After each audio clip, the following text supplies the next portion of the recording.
There are 7 different weapon types for you to choose from in Throne and Liberty. That means you have access to 21 unique weapon combinations, since you'll have a main hand and an offhand weapon on your build. While other MMORPGs have a class system which determines your character's role, Throne and Liberty's classes are determined by your weapon combination. This means your weapons will determine your playstyle and how you can contribute to your team. This system gives you way more flexibility compared to other MMOs, giving you the ability to create hybrid builds, which can specialize in multiple things. Which weapon is the best though, and which ones synergize well with each other? Now, I know weapon tier lists are subjective, so don't let this video steer you away from choosing something you were already planning on using. But if you want to play Throne and Liberty with the best possible weapon combinations based off of community opinion and overall consistency for roles such as DPS, tank, and even healer, then this video will be perfect for you. Let's get started. The first thing I wanted to do is break down each weapon in Throne and Liberty, starting with the Crossbows. This is probably the most popular weapon right now thanks to its quick mobility combined with ranged attacks. To be honest, it's more of a close to mid-ranged weapon, unlike the Longbow, which can reach up to 20 meters. Crossbows also have very high DPS capabilities with the right setup. Instead of hitting large damage numbers, the Crossbows focus on multi-hit single target damage. It's an incredible DPS option for both PvE and PvP. You do sacrifice a lot of survivability using Crossbows, but in return, you can deal massive amounts of damage and kill players very quickly in PvP. The only cons to using Crossbows is the lack of survivability, and you have to be close to your target to deal damage. The Longbow specializes in long-range single-target damage. It can be extremely effective as a primary damage-dealing weapon, or it can be used as a secondary support weapon, thanks to its healing capabilities and debuffs. The Longbow puts a strong emphasis on crits, which can be leveraged to stack insane amounts of damage and even decrease skill cooldowns. Its long-range capabilities can give you an advantage in PvE when you're fighting difficult bosses in dungeons, for example, or even other players in PvP, since you can keep your distance from any threats. You can also debuff enemies and deal high amounts of damage consistently. From a support perspective, the Longbow has access to skills that will heal your teammates and regen their mana, as well as skills that can completely reset your cooldowns. This weapon has 2 types of playstyles, giving you the ability to go full-on DPS, or even maybe a healer for the team. Daggers will mimic a rogue playstyle from other games, allowing you to attack enemies in quick succession, teleport, and even camouflage yourself. This weapon performs better as an offhand weapon since its damage capabilities aren't the best. It is definitely one of the best choices for a secondary and will pretty much synergize and work effectively with every single weapon in the game, making it pretty versatile overall. Daggers can boost the crit chance and crit damage of your main hand weapon, close gaps between you and your enemies thanks to its teleportation skills, and even give you the ability to cloak yourself, which provides more time for evasion in PvE and removes the ability for other players to target you in PvP. Daggers also have access to some powerful passive skills that can weaken enemies and boost your crits very easily. As a main hand weapon, it's not one of the best choices, but as an offhand weapon, it's definitely one of the best.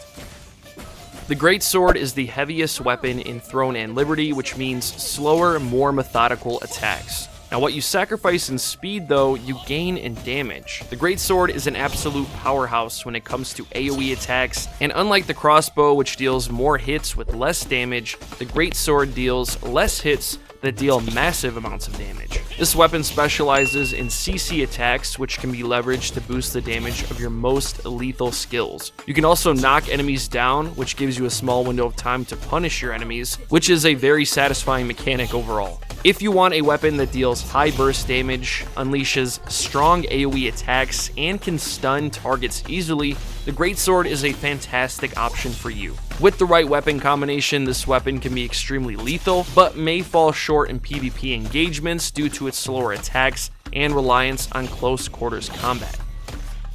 Sword and Shield is the ultimate weapon choice for anyone that wants to be a tank. Due to its tank nature, it isn't the best option for anyone that wants to deal large amounts of damage, for example. Its weapon skills generally focus on blocking enemy attacks, massively reducing incoming damage, and the ability to self-heal as well. Since survivability is the #1 focus of this weapon, you'll be a very valuable asset to your team during PvE dungeons because every party will require a tank to pull aggro and mitigate damage from a boss's most lethal attack.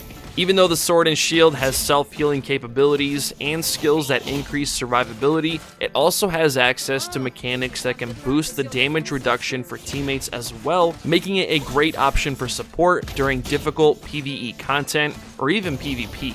Don't worry though, this weapon still has a handful of options for DPS that work well during solo play, as well as access to some powerful CC attacks allowing you to push, pull, and even stun enemies. The staff is the perfect weapon if you want a mage-type playstyle. It excels at single target range damage as well as AoE, making it a versatile weapon for both PvE and PvP. The range can be compared to the bow, making it a powerful weapon choice for dealing high damage from a distance. Unlike the greatsword, the staff has powerful AoE capabilities that can be executed from range, which will force melee-focused enemies to close gaps in order to attack you. Another added bonus of dealing AoE from range is the ability to damage multiple targets at once with your skills at a safer distance. The staff has high burst damage, incredible range, and can be very powerful with the right setup. And lastly, we have the Wand and Tome, the perfect weapon choice for anyone who wants to take the role of a healer. What's great about the Wand is you're not limited to just support skills. It's also a decent damage dealing weapon. From a support perspective, it's the #1 choice as a main hand weapon if you're planning on keeping your teammates alive, since you will have access to the best healing skills in the game, which are crucial for endgame dungeons. The wand also has access to some powerful skills to help you deal damage, which is great for both single target damage and AoE. This weapon also specializes in debuffing enemies thanks to its powerful curses and crowd control capabilities. Wands are comparable to the daggers since they complement most of the weapons in the game very well, making it another versatile weapon choice as an offhand weapon. Now that we broke down each of the 7 weapon types in Throne and Liberty, it's time to look at each of the 21 different weapon combinations and determine which ones are the best of the best. Before we get to the best possible choices, let's start from the bottom and work our way up. Starting with D tier weapon combos, we have the Greatsword and Staff combination. If you remember what I mentioned earlier, both of these weapons have great AoE capabilities. The problem is your damage capabilities suffer with this combo since you lack enough sustained damage, and since both weapons mimic each other in various ways, there's much better weapon choices that can be paired with the Greatsword and the Staff. Next, we have the Crossbow with Sword and Shield combo. This is an example of a weapon combination that provides mediocre protection and mediocre damage. You're basically limiting yourself with this setup since both weapons are more effective with different options. The skill synergy is lacking and it's difficult to reach the survivability you need during level 50 dungeons and even PvP. Greatsword and Wand is comparable to the Crossbow and Sword combination because both offer conflicting playstyles, making it very difficult to specialize in a specific role. The Greatsword focuses on close range AoE attacks and debuffs, while the Wand specializes in support skills which focus on healing and buffing teammates. The damage you want from this setup is just not possible to achieve, unfortunately. Crossbow and Wand may seem like a good choice at first, but you'll quickly realize that this combination falls short in both damage and support. Your damage will be mediocre, and you'll find it difficult to play both roles as a DPS and healer. This combination won't allow you to achieve the full potential of the crossbow, and your single target burst damage will suffer as well. The C tier list offers some okay playstyles, but they're easily overshadowed by some of the higher tier options. Greatsword and Longbow was hard to place in a category at first, since both weapons have high damage capabilities, but when you factor in the skill synergy with active skills and passives, it falls short when it comes to damage and doesn't provide much survivability at all either. Staff and Sword combination is in the C tier category because both have conflicting playstyles. You'll have good survivability, but since the staff focuses on long-range AoE attacks, it's extremely difficult to find any skill synergy with this setup. The damage overall will feel underwhelming, and it just isn't a combination worth investing your time in my personal opinion. Sword and shield with the longbow is an okay combination since it provides some decent single target damage from range and offers a bit of survivability from the sword and shield skills, but when you factor in the higher tier weapon combinations, there's much better choices overall.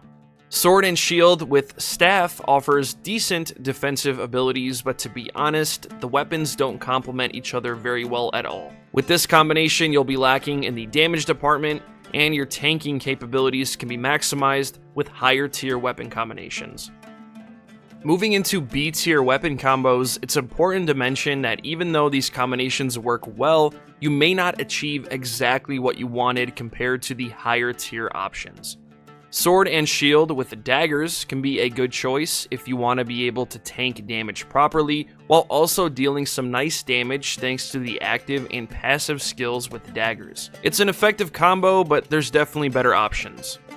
The wand and dagger combination offers good burst damage, high survivability thanks to the healing capabilities of the wand, and then you also have the debuff and CC capabilities from the daggers. It's a good choice for PvE, but may feel weaker in PvP environments compared to other combinations.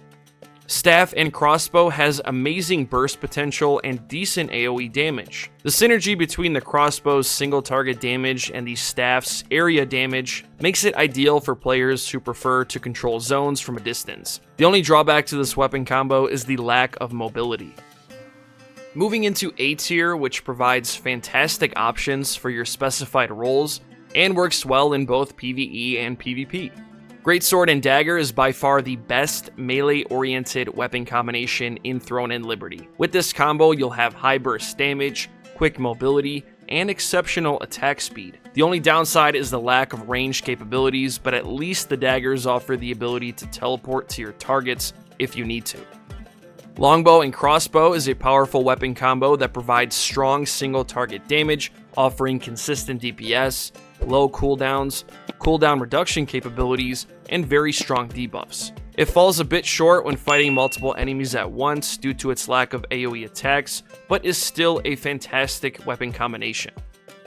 Staff and Longbow is currently one of the best long-range combinations in the game. It has high single target damage and AoE capabilities, making it a bit stronger than Longbow and Crossbow, and with almost unlimited mana combined with short cooldowns, you can spam your strongest attacks. Really powerful weapon combo for PvE against difficult bosses, but can be difficult to use in PvP due to its low survivability.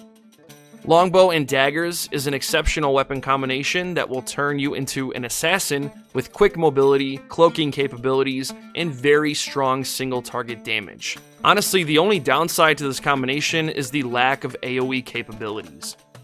And lastly, for the A tier category, we have Staff and Daggers. This combination can deal an exceptional amount of damage with the Staff's AoE skills, and can leverage the mobility skills from the Daggers to close gaps easily.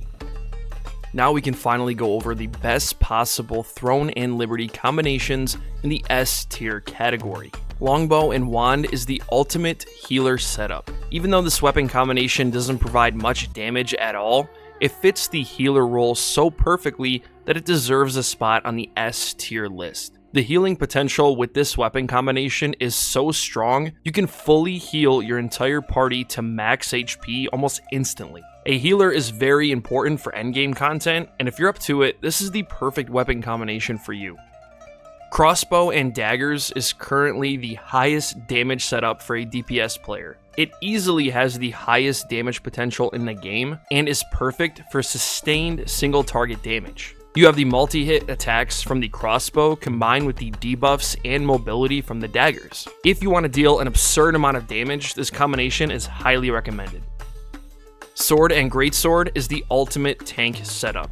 Not only will you have incredible survivability and strong crowd control, but you'll also have access to powerful AoE attacks with the Greatsword. All endgame content needs a tank, and this weapon combination will have you more than prepared. Sword and Wand is what many players are calling the ultimate paladin build. Unlike Sword and Greatsword, this combo turns you into a tank that can heal itself, but also other teammates as well. If you want a multi-role weapon combination where you can play tank or healer, this is the perfect weapon combo. Lastly, Staff and Wand. This weapon combination is S tier because you can choose to specialize in heals or DPS, but mainly a DPS with healing capabilities. You have the strong AoE ranged attacks from the staff combined with the exceptional healing capabilities of the wand to create one of the best weapon combos in Throne and Liberty. Like I mentioned earlier, weapon tier lists are highly subjective, so I would advise you to continue exploring your options to see how other people are ranking these weapons. You can play Throne and Liberty any way you like, but my goal with this video was to provide you with the best possible weapon combos so you can avoid making a mistake during endgame. Throne and Liberty is extremely unforgiving when it comes to changing weapons during endgame since the skill conversion books are limited, and you more than likely have already invested a lot of resources into your current gear. If you have any questions, please let me know in the comments below. If I can't answer it, I'm sure someone else can. We are all here to help each other out. If you want to see a complete beginner's guide for Throne and Liberty to ensure you have the best possible experience as a new player, I highly recommend checking out my last video. I'll put a link at the top of the screen right now for those who are interested. If you enjoyed this video, a thumbs up would be greatly appreciated. Thank you all so much for being here. If you want to see more Throne and Liberty, action RPG, and even Souls-like content in the near future, make sure you subscribe to the channel and turn on those bell notifications. Thanks for watching, everyone.